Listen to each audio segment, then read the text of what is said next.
கர்த்தரும் அருமை இரட்சகருமாகிய இயேசு கிறிஸ்துவின் நாமத்தினாலே உங்கள் யாவரையும் ஆண்டவருக்குள்ளே நான் வரவேற்கிறேன்.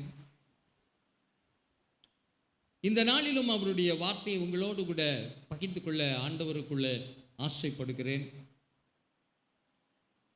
வார்த்தையை அனுப்புகிறவ தேவன், வார்த்தையை அனுப்பி வார்த்தையின்படியே காரியங்களை செய்து முடிக்கிற தேவன். அந்த வார்த்தைகளின்படியே உங்கள் அனைவருக்கும் தேவையான இகபர எதிர்கால நன்மைகளை கொடுத்து உங்களை தொடர்ந்து ஆசீர்வதித்து வழி நடத்தட்டும். போன வாரத்தில் நான் உங்களோடு தேவன் அருளும் ஈவுகள் என்ற தலைப்பிலே தேவனுடைய வார்த்தையை உங்களோடு நான் பகிர்ந்து கொள்ள கர்த்தர் எனக்கு கிருபை செய்தார். இந்த நாளிலும் கூட தேவன் அருளிய ஈவுகளின் இரண்டாம் பாகமாக காணப்படுகிற ஒரு மிக முக்கியமான நிலைமையை குறித்து உங்களோடு கூட பகிர்ந்து கொள்ள கர்த்தர் எனக்கு கிருபை செய்தபடியால் ஆண்டவரை துதிக்கிறேன். சங்கீதக்காரன் சொல்லுகிற வண்ணமாய், கர்த்தர் அருளின சொல்லி முடியாத ஈவுகளுக்காய் ஆண்டவருக்கு ஸ்துதியும் ஸ்தோத்திரமும் உண்டாவதாக, அப்படியே ஆக கடவதாக என்ற வார்த்தையின் அடிப்படையில் சொல்லி முடியாத ஈவுகளை குறித்து இந்த நாளிலும் வேத வசனத்தின் அடிப்படையில் உங்களோடு பகிர்ந்து கொள்ள நான் கர்த்தருக்குள்ளே ஆசைப்படுகிறேன். அதிலே மிக முக்கியமான ஒரு சில காரியங்கள் இந்த நாளிலே வேத வசனத்தின்படி நாம் அறிந்து கொள்ள தியானிக்க கர்த்தர் நமக்கு கிருபை செய்வாராக. தேவன் நமக்கு என்ற ஒரு நிலைமையை வைத்திருக்கிறார். எப்படி ஒரு தகப்பன் பிள்ளைக்கு என்ற ஒரு நிலைமை இருப்பது போல ஆண்டவருக்கும் நாம் பிள்ளைகளாய் இருப்பதினாலே, நாம் அவருடைய பிள்ளைகளாய் இருப்பதினாலே அவரும் நமக்கு என்று வைத்திருக்கிற சொல்லி முடியாத அநேக காரியங்கள் வேதத்திலே நமக்கென்று அவர் சொல்லி இருக்கிறார். அவைகளை இந்த காலை வேளையில் அந்த வேத வசனத்தின் அடிப்படையில் நாம் எப்படி பெற்றுக்கொண்டு தொடர்ந்து ஆசீர்வாதமாக வாழ முடியும் என்பதை குறித்ததான சில வசனங்களை இந்த நாளிலே உங்களுக்கு முன்வைக்க ஆண்டவருக்குள்ளே ஆசைப்படுகிறேன். தேவன் நமக்கு அருளி இருக்கிற சொல்லி முடியாத ஈவுகளில் ஒரு காரியம் இருக்கிறது. யோவான் சுவிசேஷம் 6ஆம் அதிகாரம் 51ஆம் வசனத்திலே நீங்கள் வாசிப்பீர்கள் என்றால் வாசியுங்கள், சீக்கிரம் வாசிக்கலாம். யோவான் சுவிசேஷம் 6ஆம் அதிகாரம் 51ஆம் வசனம். தேவன் நமக்கு ஜீவ அப்பமாக இருக்கிறார். சொல்லி முடியாத ஈவில் நம்ம காசு கொடுத்தா என்ன கிடைக்கும்?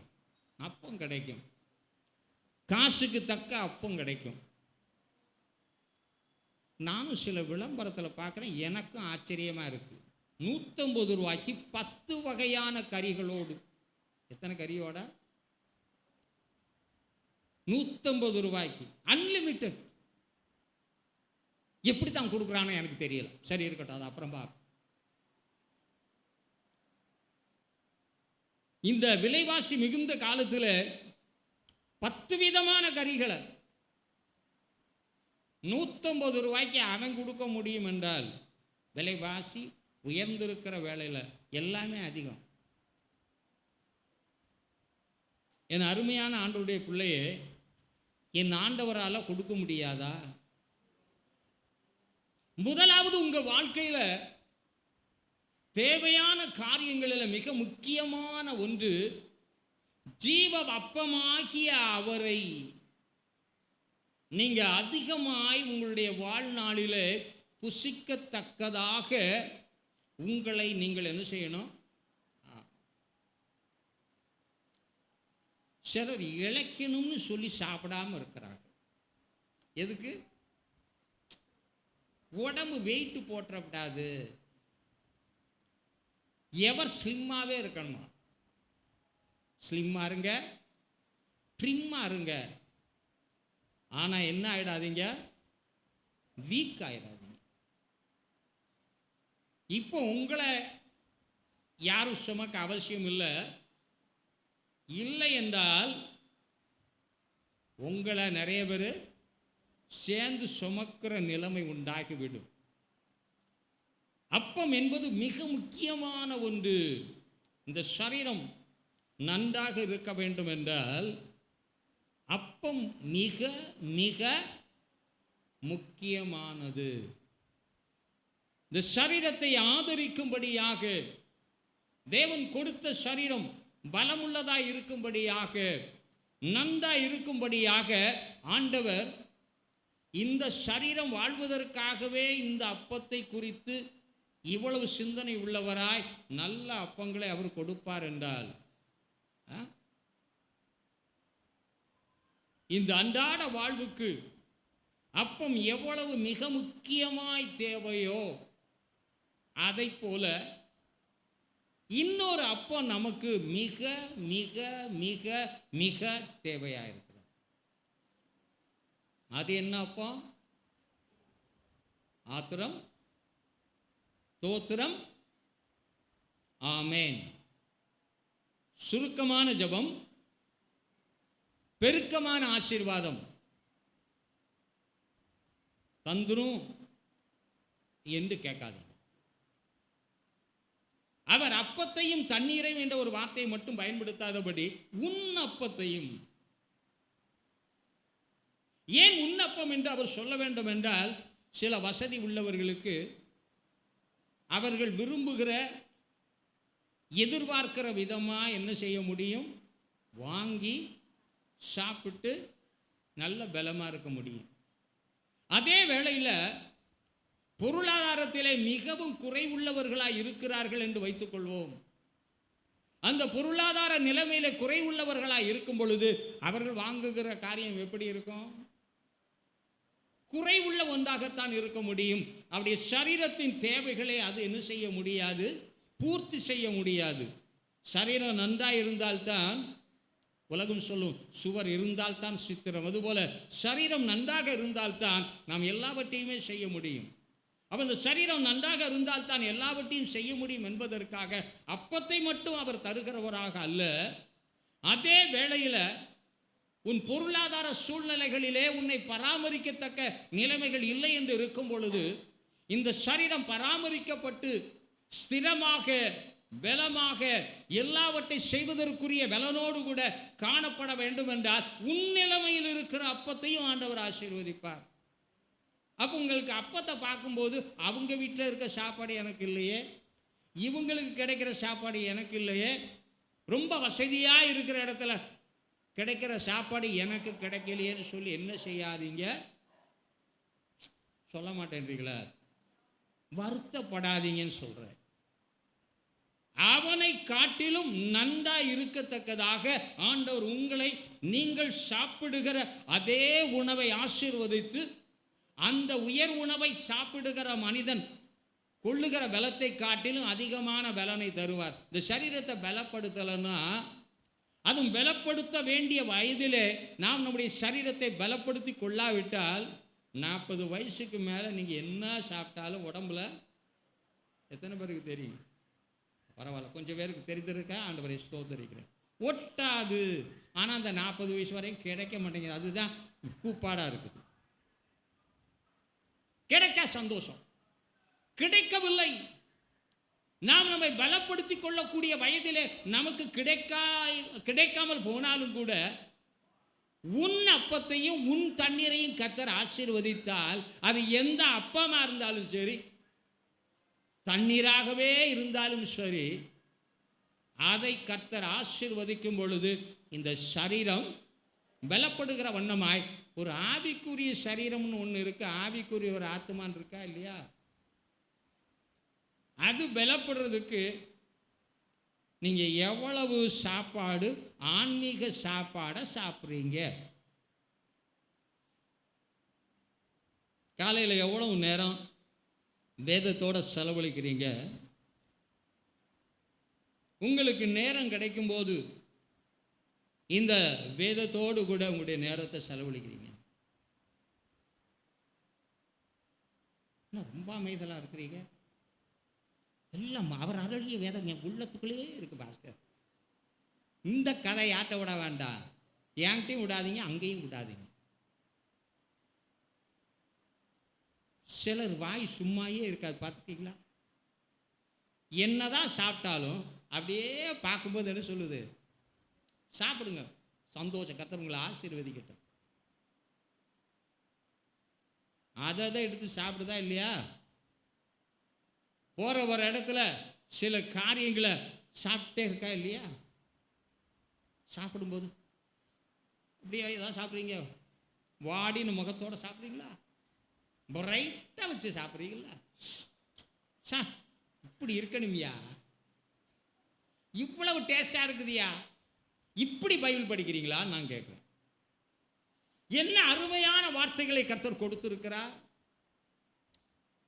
இல்லாமை என்றால் அந்த இல்லாமையை மாற்றும்படியாய், குறைவுகள் இருந்தால் அந்த குறைவுகளை மாற்றும்படியாய், பலவீனம் இருந்தால் அந்த பலவீனங்களை மாற்றும்படியாய், வியாதி இருந்தால் அந்த வியாதிகளை மாற்றும்படியாய், நடக்க இழைத்து போகக்கூடிய நிலவையில நாம் காணப்பட்டாலும் என் இழப்பை மாற்றக்கூடிய ஒரு உணவாக, மருந்தாக, உணவாக கொடுத்திருக்கிறார். இந்த வேத வார்த்தை என்பதிலே உன்னுடைய ஆர்வம் எப்படி இருக்கிறது?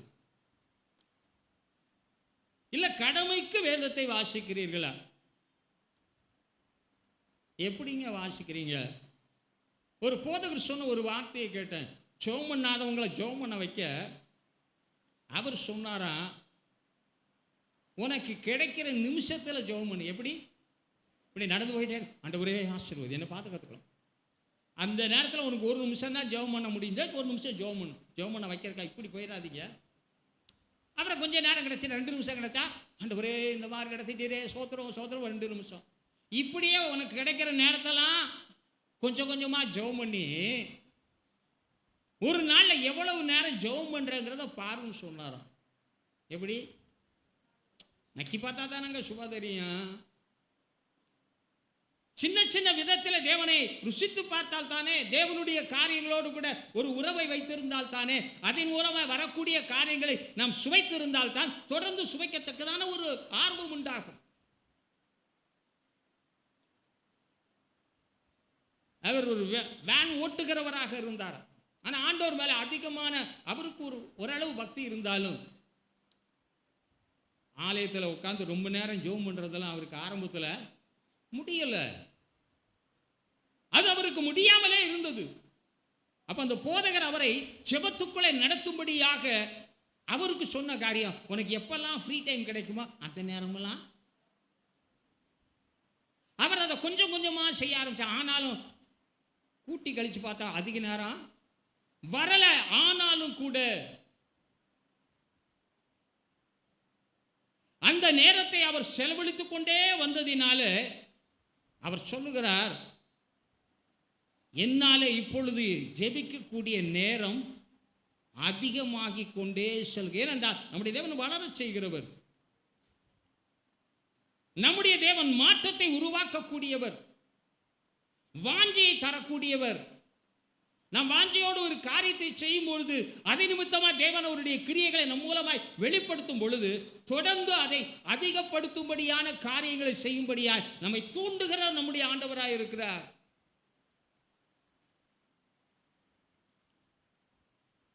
அதிகம் கல்லாதவராய் இருந்தாலும் கூட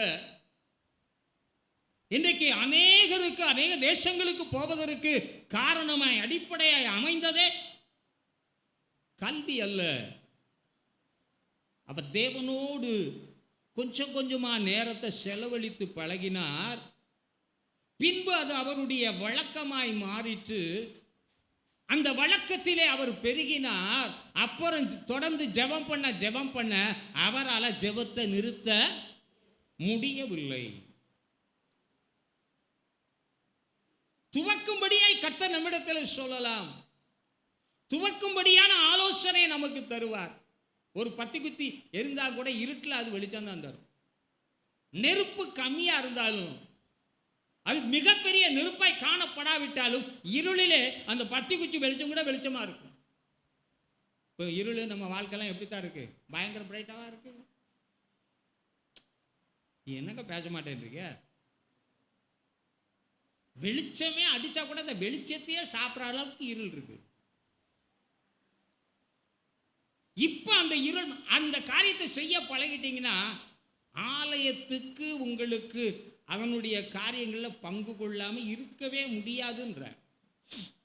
நேற்று சொன்னது போல நீங்க ஆலயத்துக்குள்ள நுழையும் போதே தேவ கிருபையோட வருவீங்க. அது உங்களுடைய வழக்கமும் பழக்கமுமா இருக்கிறபடினாலே சங்கீதம் 23 நாம் வாசிக்கிறோம், ஜீவனுள்ள நாளெல்லாம் நன்மையும் கிருபையும் அவனுடைய வீட்டிலே அவனிலே தங்க காரணம் என்ன என்றால் அவன் சொல்லுகிறான், கர்த்தரின் மேய்ப்பராயிருக்கிறார், அவர் என்னை புல்லுள்ள இடங்களிலே என்னை அவரே மேய்க்கிறார். ஏன் மேய்ப்பரா? அவரை வச்சா தானையா மேய்க்க முடியும்.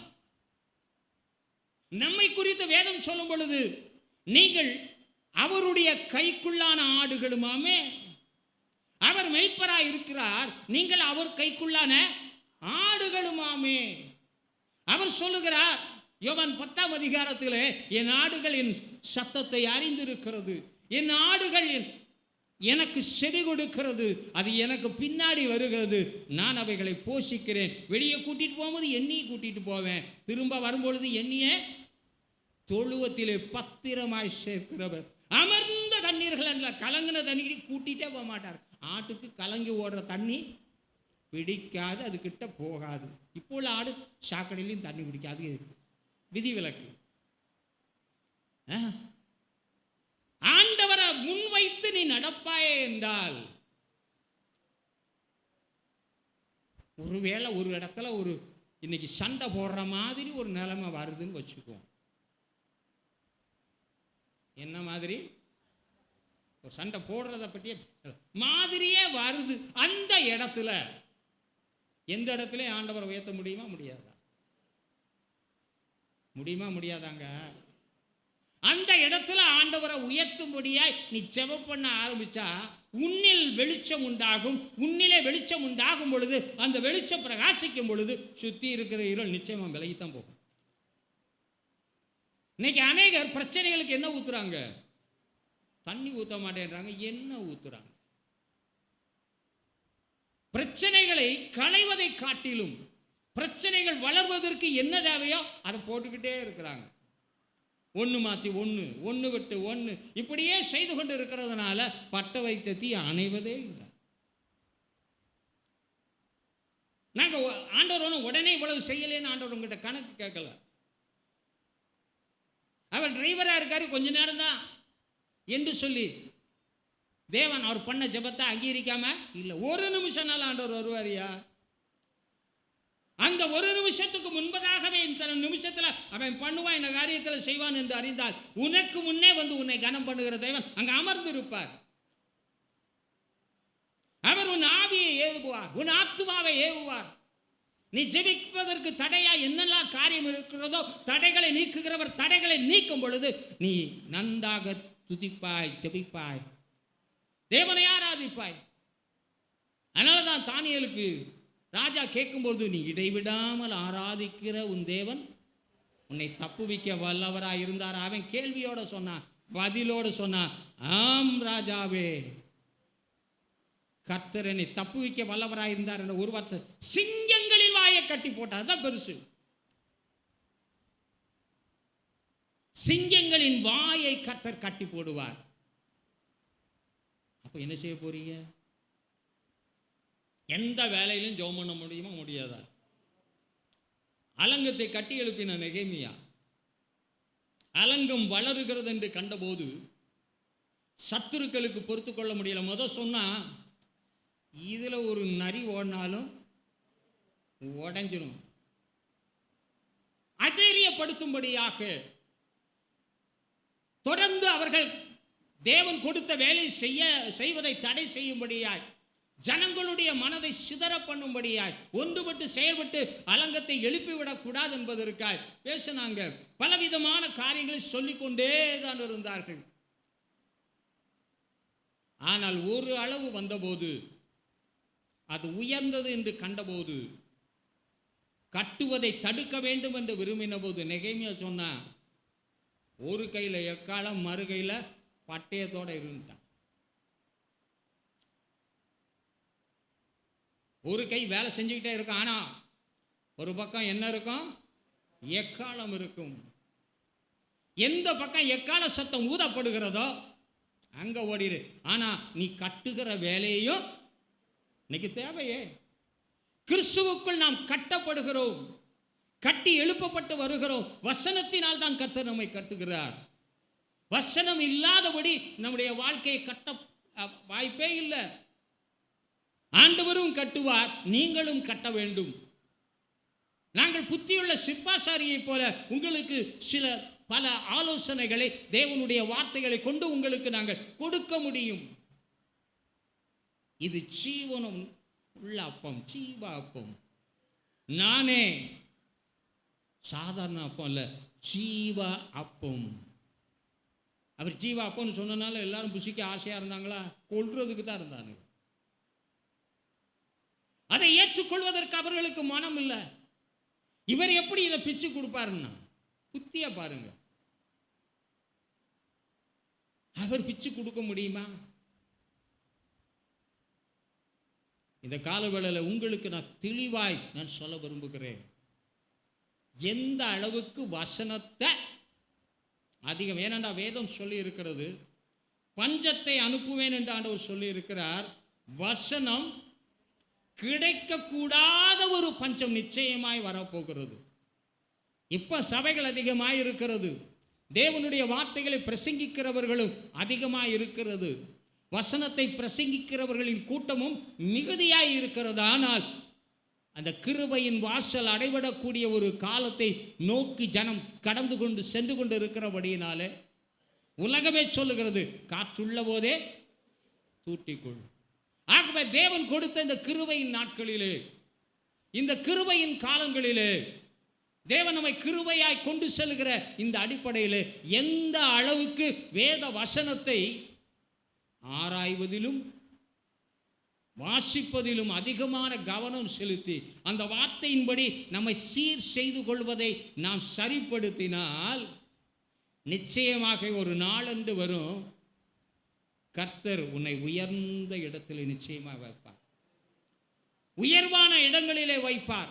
உன்னை அநேகருக்கு முன்பதாக ஒரு எடுத்துக்காட்டாக வைப்பார், அநேகருக்கு ஆசீர்வாதமாக இருக்கும்படியா. ஏனென்றா உன்னிடத்தில் நிறைவாய் இருக்கிறபடினால நீ நிறைவாய் கொடுக்க முடியும்.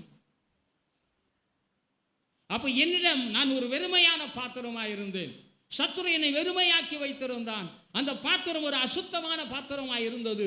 அந்த பாத்திரம் தேவனுக்கென்றோ நன்மையான காரியங்களுக்கென்றோ பயன்பட முடியாத பாத்திரமாய் இருந்தது. ஆனால் இந்த பாத்திரத்தை என் ஆண்டவர் கிருபாதார பாத்திரமாக மாற்றி, அவருடைய பாத்திரமாக மாற்றி, அவருடைய வார்த்தைகளை அதற்குள்ளே கொடுத்து, அந்த வார்த்தையின் நிறைவினாலே அந்த பாத்திரத்தை நிறைத்து, அந்த பாத்திரம் நிறைந்து வழியும்படியான காரியங்களை செய்து நம்மை நடத்தி கொண்டு இருக்கிறபடினாலே ஜீவனுள்ள நாளெல்லாம் எல்லாருக்கும் பகிர்ந்து கொடுக்க முடியுங்க. தேவனுடைய கிருபையோடு ஆலயத்துக்கு பிரவேசித்தேன் என்றால் அவனுடைய வாழ்க்கை தேவனால் நடத்தப்பட்டபடியினாலே தான், தேவனாலே போஷிக்கப்பட்டபடியினால தான், அவன் திருப்தியாய் அதிலே காணப்பட்டபடியினால தான். ஆலயத்துக்கு எல்லாரும் வந்திருப்பாங்களா? இன்னைக்கு ஆலயத்துக்கு, இன்னைக்கு கூட ஆலயத்துக்கு போகாமல் இருக்கிறதுக்கு வாய்ப்பு இருக்கு. நாங்கள் பேச மாட்டேன்றீங்க. அன்னைக்கு போகாமலே இருக்க முடியாது தெரியுமா? காரணம் தெரிஞ்ச கையை மட்டும் வாய்த்து யாராவது. ஹலோ ஹலோ சொல்லிட்டு ஃபோன் பண்ணி கேட்கலாம். ஹலோ கேட்கலையா? சரியா கேட்கல? அது மாதிரி நான் இப்போ கேட்குறேன். இங்கே எத்தனை வருடம் விசுவாசியாக இருக்கிறோம். அன்றைக்கு ஆலயத்துக்கு எதுக்கு போனா? குற்ற நிவாரண பலியை செலுத்துவதுக்காக போனான். குற்றம் செய்யாத எவனா இருப்பானா? சண்டை போடாதவன் இருப்பானா? சமாதானத்தை கெடுக்கிறவன் இருப்பானா? இருக்க மாட்டானாங்க. எங்க ஒரு சகோதரனை பார்த்து மூடனே சொன்னால் எரி நரகம்.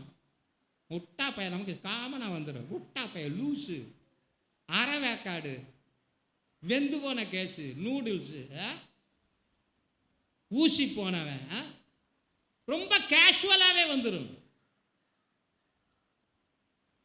அந்த வார்த்தையை பயன்படுத்தக்கூடாது என்பதற்காக ஒரு தண்டனை, கொடுமையான தண்டனை, நரகத்துக்கு போவாடான்னா. இன்னைக்கு எவனும் பயப்படல. கிருபை உள்ளவர் நித்திய கிருபையோடு இறங்குவார், 1000 தலைமுறை மட்டும் அவர் இரக்கம் செய்வார். என்னை ஒரு நாளும் எதில் தள்ள மாட்டார், அவர் தள்ள மாட்டார், நீயே டைவடிச்சிருவார்.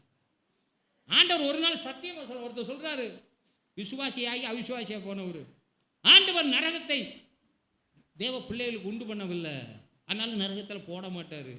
நான் அவர்கிட்ட சொல்கிறத விட்டுட்டேன். அப்படின்னா தெரியாமல் இருக்கவனுக்கு சொல்லலாம், தெரிஞ்சும் அதை மறுதளிச்சு போனவனுக்கு என்ன சொன்னாலும் கேட்கவே மாட்டான். பரிசேயன் உணவு கொடுக்கும்போது செய்யாத கடமையை ஆண்டவர் சொல்லலாம். அது மாதிரி தான் நானும் சொல்கிறேன். ஆண்டவர் அந்த கொடுமையான வார்த்தையை சொன்ன காரணம், அதை பார்த்த ஆகிலும் என்ன செய்யட்டும், பயப்படட்டும். நமக்கு ரொம்ப கேஷுவலாக வந்துடுது. அப்போ ஒரு சகோதரன் எவ்வளோ பட்டா, அவன் செய்கிறதெல்லாம் அட்டகாசமாக இருந்தால் கூட என்ன சொல்ல முடியாது, அதுக்கு வேற ஒரு சப்ஸ்டியூட் கண்டுபிடிச்சிடுவான். நம்மளால் எவ்வளோ திறமைசாரி, எல்லாத்துக்குமே ரெட்ட வார்த்தை ரெட்ட அர்த்தம் இருக்குது, அந்த வார்த்தையில் சொல்லிடுவாங்க. சாக்கு போக்கை சொல்ல இடமே இந்த காலவெளியில் மாற்றிக்கொள்ளுங்க. கிடைக்கிற கொஞ்சம் நேரத்தில், அந்த கொஞ்சம் நேரங்களில் கிடைக்கிற அந்த சந்தர்ப்பத்தில் கொஞ்சம் ஆண்டவரை நினைத்து பாருங்கள். ஆண்டவர் அடைக்கப்பட்ட வாசலெல்லாம் திறப்பார். 7 வாசல் அடைச்சா நமக்கு சந்தோஷம், 70 வாசலை எனக்கு திறப்பார். 7 வாசல் அடைக்கிறபடி பிரச்சனை இல்லை, எனக்கு 70 வாசல் வேணுங்கிறதுக்காக 7 வாசல் அடைப்பார். போ, தேவனுடைய ஜனங்கள் ஒரு பொழுது வெட்கப்பட்டு போவதில்லை, வெட்கப்பட விடவும் மாட்டார். ஒரு போஜனம், ஒரு சரீர வளர்ச்சிக்காக ஆண்டவர் அதை நியமித்து, எந்த நிலைமையில் இருந்தாலும் அவனை போஷிப்பதற்கு சில காரியங்களை கர்த்தர் ஏற்படுத்தி அந்த சரீரத்தை பராமரிப்பது அவ்வளவு நிச்சயம் என்றால், காட்டு புஷ்பங்களை போஷிப்பது பராமரிப்பது அவ்வளவு நிச்சயம் என்றால், காட்டு பறவைகளை போஷிப்பது இவ்வளவு நிச்சயம் என்றால், அவருடைய ஆத்துமாவை, அவருடைய ஜீவனை, அவர் கொடுத்த சரீரத்தை உடைய எனக்கு என் ஆண்டவர் இந்த சரீரத்தை மட்டுமல்ல என் ஆத்துமாவை போஷிப்பதும் நிச்சயத்திலும் நிச்சயமே. இந்த ஆத்துமா வாழ்ந்தால் நான் எல்லாவற்றிலுமே வாழ்வேன். அது எதுவானாலும், வாழ முடியாத இடத்திலும் வாழ கர்த்தர் எனக்கு கிருபை செய்வார். அதுதான் தேவ கிருபை. சிலருக்கு சிலது இருந்தால் தான் வாழ முடியும். ஆனால் தேவ பிள்ளைய நமக்கு எது இருந்தாலும், இல்லாவிட்டாலும் சொன்னாலும் எதையும் கர்த்தர் கொடுக்க மாட்டார். பயப்படாதீங்க, நான் அப்படி பிரசங்கம் பண்ண மாட்டேன். எந்த நிலைமையிலும் கர்த்தரால் நம்ம வாழ வைக்க முடியும். ஆனால் கிடைக்கிற நேரத்தை வீண் ஆக்காதே. ஒரு நிமிஷம் என்று கூட நினைக்காத.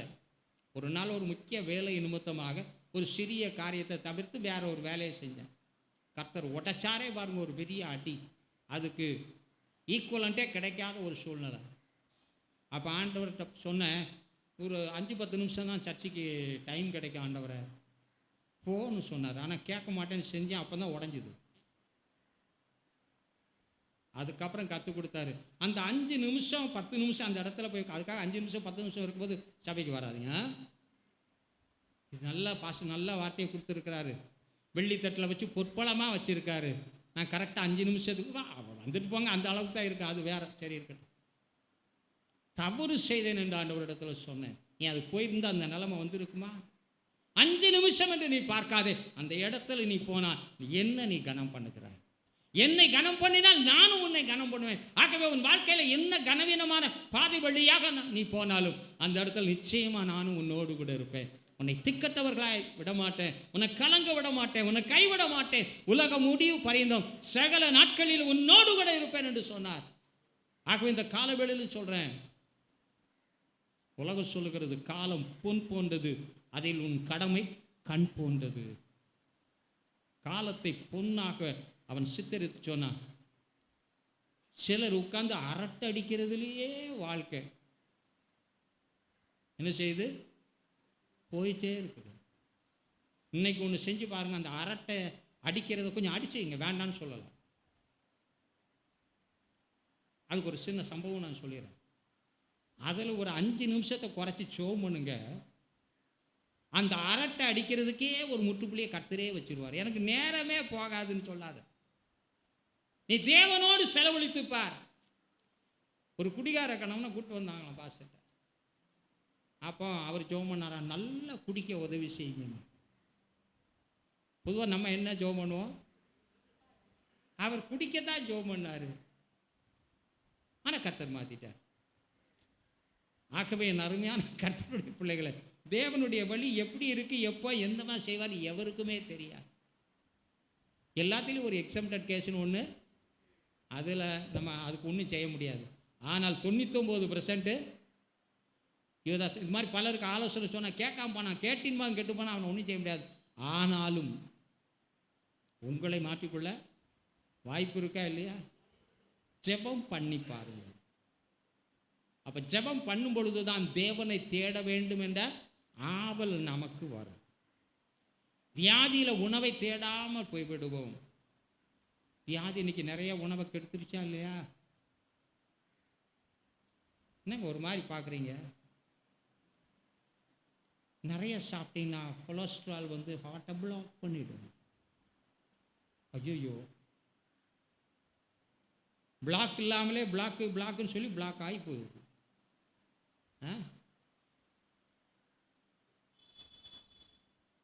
ஆனால் பிரியனா மாறாது, வெறியனா மாறாது.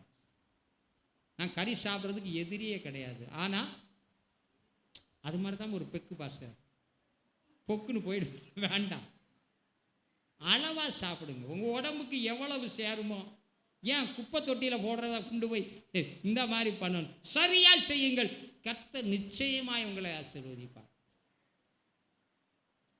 பலமான ஆகாரத்தையும் சேர்த்து கொள்ள சொல்லுங்க. அதெல்லாம் உபதேச அடிப்படையில் காணப்படுகிற காரியங்கள். நீ பலவீனமாய் இருக்கிறாய், ஆகவே நீ பலமுள்ள ஆகாரத்தை உன்னாலே புசிக்க முடியவில்லை என்பதற்காக சேர்த்துக்கொள். ஆகவே பலமுள்ள ஆகாரத்தை நீ சேர்த்துக்கொள்வது உண்மை விழுந்த கடமையாக இருக்கிறது. பலமுள்ள ஆகாரம் வேணா சபைக்கு வந்து தான் ஆகணும். அதுக்கு ஒரு டெக்ஸ்ட் வச்சிருக்கேன். ஆலயத்துக்கு வர்றதுக்கு ஆண்டவர் சில அவங்களுக்கு என்ன சொல்லணும்னு இருக்கா, அது இன்னொரு நாள் பேசுகிறேன், நேரம் இல்லை. இந்த காலவேளையில் பலமுள்ள ஆகாரம் உனக்கு தேவை. சும்மா அப்படியே நைஸான பால். இயேசு நேசிக்கிறார், அன்பாக இருக்கிறார், கொடுப்பார், வீடு கட்டி தருவார், காராக வாங்குவ, பங்களாவா வாங்குவ, பேங்க்கில் பார்த்தா கோடியாக விழுந்துக்கிட்டே. அப்படி சொன்னால் சந்தோஷமாக இருக்கும். ரைட்டு, இத்தனை அனுபவிக்கணுமா இல்லையா? நான் அனுபவிக்க முடியாமல் என் வீட்டில் 100 கார் நின்று என்ன பிரயோஜனம்?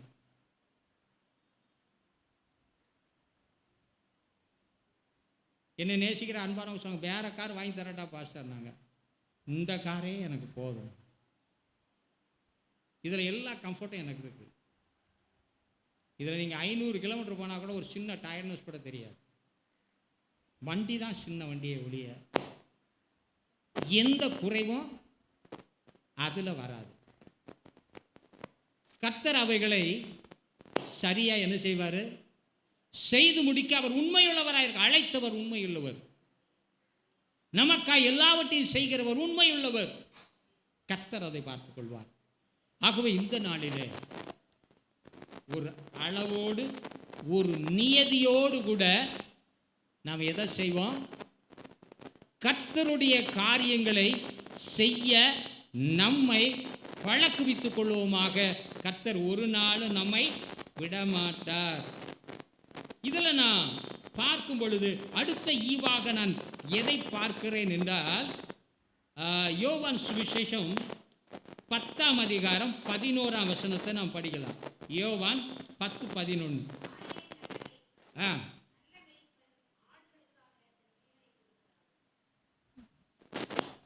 எனக்கு அவர் என்ன ஜீவனை தரப்போறாரு? அவருடைய ஜீவன். என் ஜீவன் எப்படி ஜீவன்? நம்ம ஜீவன்லாம் எப்படிப்பட்ட ஜீவன்? நிலை அற்றது.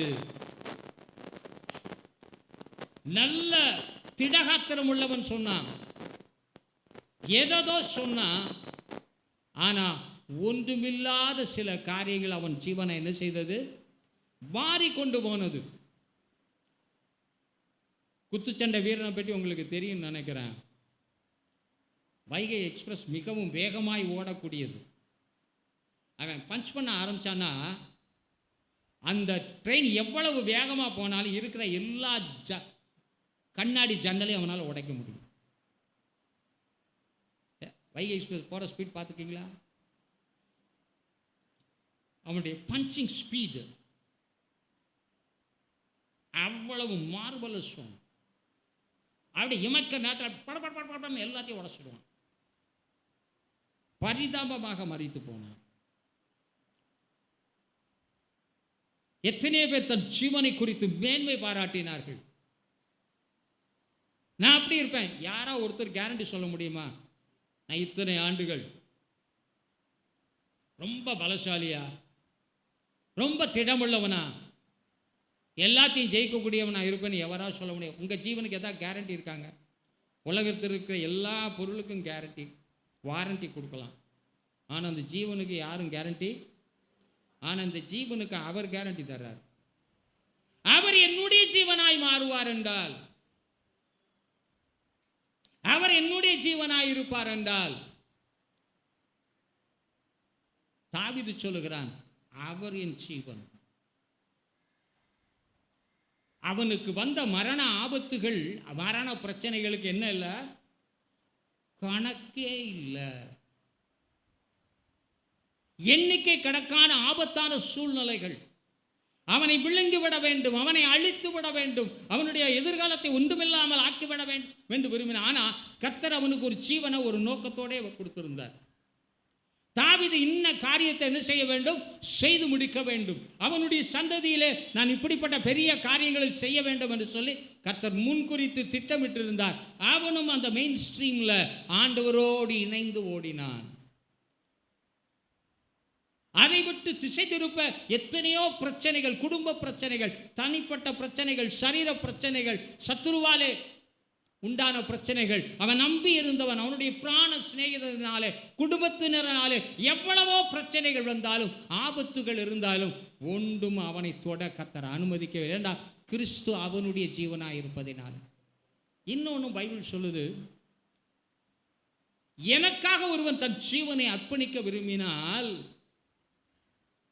அதனால் உங்கள் ஜீவன்லாம் பறிச்சிடுவார்னு நினச்சிடாதீங்க, அப்படிலாம் செய்கிறவர் அல்ல.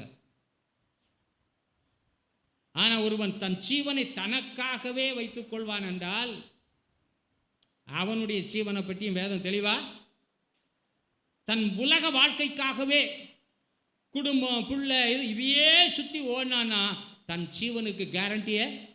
ஆனால் எனக்காக, என்னுடைய சேவைக்காக, என்னுடைய நாமத்தை மகிமைப்படுத்துவதற்காக, என்னுடைய காரியங்களுக்காக அதை வைத்துக் கொள்வான் என்றால், அந்த ஜீவனுக்கு யார் கேரண்டி தரேனாரு? அப்போ அந்த ஜீவனை கொடுத்த ஆண்டவருக்கு எவ்வளவு நன்றியாக இருக்கணும் தெரியுமா? இது நிலையற்ற ஜீவனுங்க. தண்ணி குடிச்சான், தண்ணி தோண்டையில் செத்து போயிட்டான். தண்ணி, சாப்பாடு விக்கி உள்ளேயும் போல வெளியும் வரல, என்ன அப்படியே செத்து போனவன் உண்டுங்க. சாப்பிட்டுட்டு இருக்கும்போதே செத்து போனவன் உண்டு. எப்படியோ தன் ஜீவனை நேசித்து மரித்தவர்கள் உண்டு. ஆனால் தேவனுக்காகவே தங்கள் ஜீவனை அர்ப்பணித்து வாழ்ந்த எத்தனையோ கர்த்தருடைய பிள்ளைகள் உண்டு. கர்த்தர் வாழ முடியாத காலங்களிலும் வாழ்வதற்குரிய காரியங்களை கர்த்தர் செய்துதான் கொடுத்திருக்கிறார்.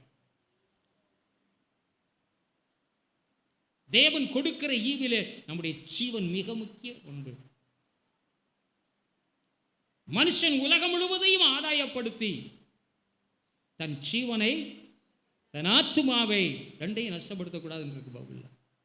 ஆத்துமாவையும் நஷ்டப்படுத்தக்கூடாது, தன் ஜீவனையும். வேதத்தில் இடங்கள் இருக்கிறது. இதை நஷ்டப்படுத்தினால் எப்படி ஜீவனை நஷ்டப்படுத்துகிறோம்? தேவனுக்கு பிரியமில்லாத காரியங்களை செஞ்சுக்கிட்டே திர்றதுக்கு அதிகமான நேரத்தை செலவழிக்கிறாங்க. ஐயா உலக வேலை இருக்குது, அது உலக வேலை செய்யணும்னா செஞ்சு தான் ஆகணும். பிரதர்கிட்ட கேட்டால் நீ ஓவர் டைம் செய்யணும், எந்த தான் செஞ்சாகணும்.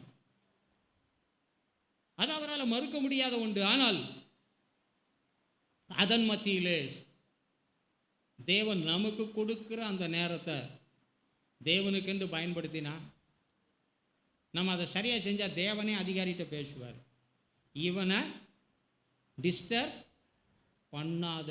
அப்படி உள்ள சாட்சிகளை என்னாலே சொல்ல முடியும். நம்ம கொடுக்கிற முக்கியத்துவம் எந்த அளவு இருக்கிறதோ அதை பொறுத்து கர்த்தர் நமக்காக குறுகிய வாசல் அல்ல, ஒரு திறந்த வாசல், ஒருவரும் பூட்ட முடியாத வாசலை கர்த்தரே தருவார். தேவனால் முடியும் நினைக்கிறீங்களா, முடியாது நினைக்கிறீங்களா? கர்த்தரால் செய்ய முடியும். இப்போ டாக்டர் பணியாற்றும் போது அவங்க ஆஸ்பத்திரியில் முக்கியமான எல்லா நிகழ்ச்சியிலும் அவங்க இருந்தே ஆகணும். அப்படி தானே டாக்டர்? உலக ஆஃபீஸில் என்னெல்லாம் செய்வாங்கன்னு உங்களுக்கு தெரியும்னு நினைக்கிறேன். அவங்க என்றைக்காவது அதில் இருந்திருக்காங்களா? அதனால் ஏதாவது ஒரு இஷ்யூ எழுப்பியிருக்குன்னு சொல்லுங்கள். பேசினாங்க, கர்த்தர் எல்லா வாயும் அடைத்து போட்டார். எலும்பு விட வேண்டாம். உனக்கு விரோதமாய் நியாயத்தில் எழும்புகிற எந்த நாவையும் குற்றப்படுத்தும்படியான ஒரு கிருபையை கர்த்தர் நமக்கு கொடுத்திருக்கிறார். நாம் தேவனுக்காக இருப்போம் என்றால், நாம் தேவனுக்கென்று செயல்படுவோம் என்றால், சூழ்நிலைகளை ஒரு சாக்கு போக்காக சொல்லிவிட்டு தேவனுடைய காரியத்தில் நம்மை குறைபடுத்திக் கொள்வோம் என்றால், காலத்தை நஷ்டப்படுத்துகிறதுனால நம்ம ஜீவன் நஷ்டப்பட்டு போகிறது. இன்னைக்கு அதனால தான் சிலருக்கு எல்லாமே இருக்கிறது, ஆனால் ஜீவனை குறித்து வாழ்கிறதை குறித்த சந்தோஷம் எத்தனுடைய உள்ளத்தில் இருக்குன்னு சொல்லுங்க பாப்பா. ஏண்டா இருக்கிறோம் என்ற ஒரு சூழ்நிலை தான் இருக்கிறது. இதெல்லாம் நம்முடைய வாழ்க்கையில ஏன் ஏற்படுகிறது என்றால், தேவனுடைய வார்த்தையின் மூலமாக சரீரம் போஷிக்கப்படுகிறது. அதனால ஜீவன் எப்படி இருக்கு? நன்றாக காணப்படுகிறது, நம்மால் செயல்பட முடிகிறது. இந்த தேவனுடைய வார்த்தையை கேட்பதிலும் ஜனங்கள் எப்படி இருக்கிறார்கள் என்பதை நான் சொல்லிவிட விரும்புகிறேன். சபையில் பலதரப்பட்டவர்கள் வருவார்கள், அமர்வார்கள், இல்லை என்று சொல்ல முடியாது. எல்லாருமே வருவாங்க. தேவனை பிடிக்கிறவங்க வருவாங்க, தேவனை பிடிக்காதவங்க வருவாங்க, தேவனை நேசிக்கிறவங்க வருவாங்க, தேவனை பயக்கிற எல்லாருமே வருவாங்க. ஆனால் தேவனுடைய வார்த்தை எல்லாருக்காக இருக்கும் பொழுது நிச்சயமா தேவனுடைய வார்த்தை எல்லாரையுமே தொட முடியும். முடியுமா? முடியாதா? நிச்சயமா. ஏன்னா அவருடைய வார்த்தை உள்ளே போச்சுன்னா திரும்பி எடுத்துகிட்டு வந்துடும். அது எப்படிப்பட்ட இதாக இருந்தாலும் உள்ளே போய் என்ன செய்யும்? கொடையும். ஊடுருவி பாயக்கூடிய வல்லமை அதில் இருந்தாலும் என்ன செய்கிறார்கள் என்று நீங்கள் பார்ப்பீங்கன்னா, மனுஷனுடைய காது எப்போ மட்டும் திறக்கும்? தங்களுக்கு இதமாய் அல்லது தங்களுக்கு சாதகமாய் வரக்கூடிய இடம் வரும் பொழுது காதெல்லாம் டக்குன்னு திறக்கும். இந்த நாய் வளர்க்குறவங்களுக்கு தெரியும். ஏன்னா சொன்ன அதுதான் உங்களுக்கு டகான்னு புரிய வைக்க முடியும். இதில் 1000 வண்டி போகும். நான் வீட்டில் நாய் வளர்த்தனால சொல்கிறேன். இப்படியே படுத்துக்கும். நான் அங்கேருந்து வரும்போது பான்னு கத்திக்கிட்டுலாம் வரமாட்டேன். என் வண்டி அந்த கார்னரில் வரும்போதே இப்படி இப்படி இப்படி டக்குன்னு எந்திரிச்சிக்கும். பார்த்தா என் வண்டி கரெக்டாக இருக்கும். ஆண் அடிக்கணுங்கிற அவசியமே இல்லைங்க. அந்த காதுகள் எப்பொழுதுமே 1000 இதே குவிட் வண்டி 1000 போட்டும் என்ன வச்சிருந்தேன். நான் வச்சிருக்கிறேன் ஒவ்வொரு வண்டி ஸ்கூட்டர் போனாலும் இங்கே வந்துடும் கரெக்டாக. பைக் எடுத்தாலும் தெரியும். எந்த கார் எடுத்தாலும், கார் 2 விதமான கார் வச்சிருக்கு, எந்த வண்டி எடுத்தாலும் என் வண்டி வந்தால் அது அலர்ட் ஆகிடும். ஏன்னா அது என் எஜம். ஏன்னா அது எதுக்காக வச்சிருக்கு? காது என் வண்டிக்காக மட்டுமே வச்சிருக்கு. சிலர் எதுக்காக வச்சிருக்காங்க தெரியுமா? சொந்த ஆசீர்வாதம். குடும்பத்தை கர்த்தர் ஆசீர்வதிக்க போகிறார். ஹல்லேலூயா, வந்துருச்சியா நம்ம இடம். தூரத்தில் கேட்கும் போது அது யாருக்கோ சொல்றாரு, அது பாதிக்கு சொல்றாரு, அது வேற எவனுக்கோ சொல்றாரு சொல்லி ஆசீர்வதிக்கிறான்னு வந்தோன்னா, அச்சோ நமக்கு ஆசீர்வாதம் கம்மியா இருக்கு, எப்படி ஆசீர்வதிப்பீரா ஆண்டவரே? இந்த கூட்டுக்குள்ள உட்காந்து இந்த பறவைகள் எட்டி எட்டி தாய் வரும்போது அத மாதிரி பார்ப்பாங்க. தாய் பறவை அங்கிருந்து கொண்டு வந்ததே கொடுக்க. ஆனா எப்பந்தான் எட்டி பார்க்கும்? கிட்ட வந்தாதான். கிட்டனா என்ன? ஆண்டவர் எல்லாத்தையும் கொடுத்துருவார். உன்னை தடவி கொடுப்பார். சில பிரசங்க உன்னை தடவி கொடுப்பார். உன் கண்ணீரை தொடச்சி விட்டுருவாரு. இன்னும் சொல்லல, தலை சீவி விட்டுருவாரு, குளிக்க வச்சிருவாரு, ட்ரெஸ் போட்டு விடுவார். ஒருத்தர் சொன்னார், நான் முடிச்சிடறேன் டமாருன்னு, பரலோகத்தில் போனேன், தேவதூதர்கள்லாம் என்னை கூட்டிகிட்டு போய் ஆண்டவன் கூப்பிட்டு போன நினைக்கிறேன். அது இந்த பத்திரிகையை எடுத்து பார்க்கணும். ஆண்டவர் சோப்பு போட்டு விட்டாராம். கூட்டத்தில் இருந்து ஒருத்தன் கேட்டான், என்ன சோப்பு போட்டாரியா சொல்லுங்க, விளம்பரத்துக்கு போட்டு.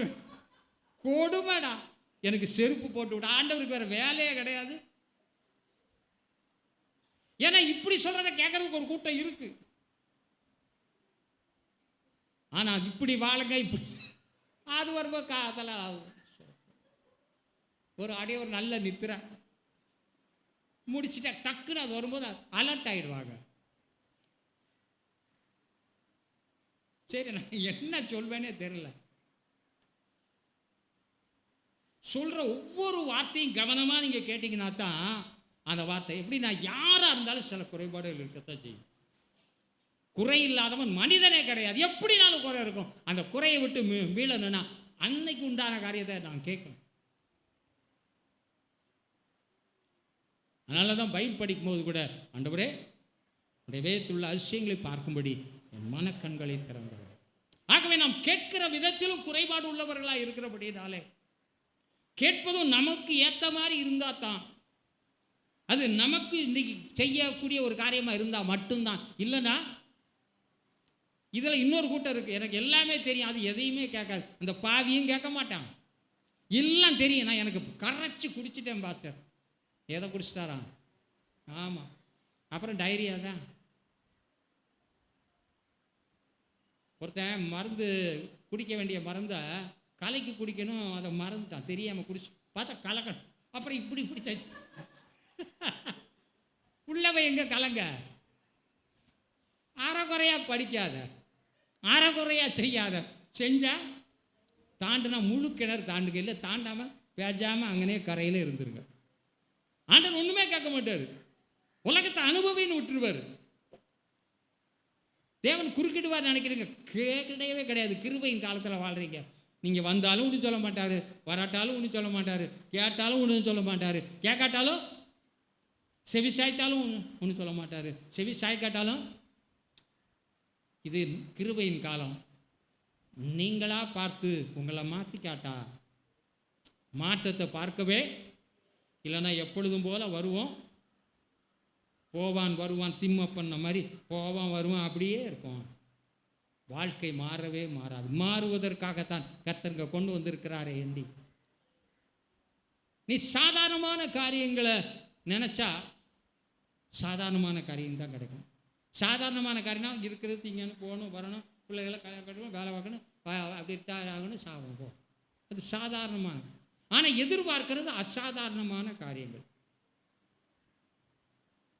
அதுக்கு மேலே இருக்குது. என்னை விசுவாசிக்கிறவன் இன்னும் பெரிய காரியம். ஆனால் சாதாரணமான நிலைமையில் உட்காந்து வாழணும், திங்கணும், புசிக்கணும், காரியத்தை செய்யணும், அப்புறம் என்ன செய்யணும்? உலகம் சொல்ல விதி முடிஞ்சா சாவம், தின்னுட்டே சாவம், அவ்வளோதான். ஒரு நாள் வாழ்வை இன்பம் என்று எண்ணி, அது சண்டே தான் ரொம்ப இன்பமான நாள். எல்லாருக்கும் லீவு, அன்னைக்கு தான் உட்காந்து என்ன செய்யலாம்? சாப்பிடுங்க, ஸ்தோத்திரம். ஒரு நாள் ஒரு ஆடை வாங்கி எல்லாரும் வெட்டி கூறு போட்டு சாப்பிட்டு போகுது. இன்னும் ஒரு ஆடு வாங்கினா இன்னும் பெருசாக போகுது, நஷ்டமாக போகுது, ஒன்றும் கிடையாது. ஒரு நாள் வாழ்வை இன்பம் என்று எண்ணி. நீ எப்படி இருக்கிறீங்க இந்த கால விடலை கவனித்து பாருங்கள். தேவன் உனக்கு அப்பமாக இருந்தால்தான் இந்த சரீரம் வாழும்.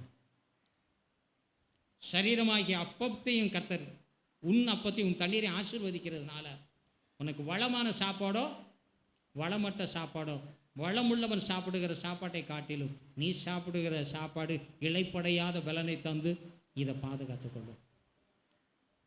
அடுத்ததாக தேவன் உனக்கு ஜீவனாக இருப்பார் என்றால், நிச்சயமாக சொல்லுகிறேன், நீ தேவனுக்காக இருந்தால் தேவன் உனக்கு ஜீவனாக இருப்பார். உலகத்துக்காகவே உலக காரியமே என் ஜீவன் என்று இருந்தால் உன் ஜீவனை நீ நஷ்டப்படுத்துவாய், உனக்கு லாபம் ஒன்றுமே. ஆகவே சரி செய்து கொண்டால் இதை சரி செய்து கொள்வதற்கு தேவன் அவருடைய வார்த்தைகளை நமக்கு, அந்த வார்த்தைகளை கேட்டு அதன்படி செய்தால் நம்ம சரியாக நடப்போம், பிழை இல்லாமல் நடப்போம், தவறாமல் நடப்போம், சீராய் நடப்போம். எது முதல் சீராய் நடக்கிறோமோ அதை பொறுத்து தேவனுடைய ஆசீர்வாதங்களும் நிறைவாக இருக்கும். பெற்றுக்கொள்ளுங்கள். கர்த்தர் உங்களை ஆசீர்வதிப்பாராக. வர்ற வாரத்தில் பார்க்கலாம். அப்படியே எழுந்து நிற்போமா?